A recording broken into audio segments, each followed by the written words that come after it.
শীতকাল মানে চারিদিকে সরিষা ফুলের সৌন্দর্য, আর সেই সৌন্দর্য উপভোগ করতে আমরা সবাই সরিষা খেতে ঘুরতে গেছিলাম।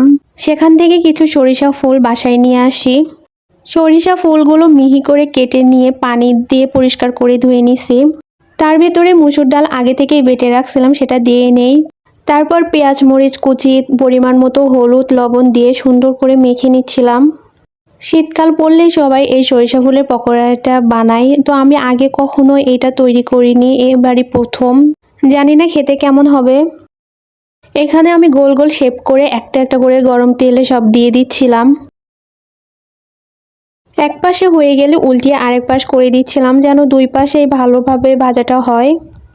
যে কোনো ভাজি পোড়ি জিনিস মুচমুচে না হলে একদমই ভালো লাগে না। এই তো দুই পাশে একদমই ব্রাউন কালার হয়ে গেছে। তারপর নামিয়ে ফেলি। যে কোনো জিনিস সুন্দরভাবে পরিবেশন করলে সেটা খাবার প্রতি আকর্ষণ বাড়ে বেশি। ওই যে কথাই আছে না, আগে দর্শনদারি তারপরে গুণ বিচারি। যাই হোক, এখন খেয়ে দেখার পালা আসলেই কেমন হয়েছে। আমার কাছে তো ভালোই লাগছে, চাইলে আপনারাও ট্রাই করতে পারেন।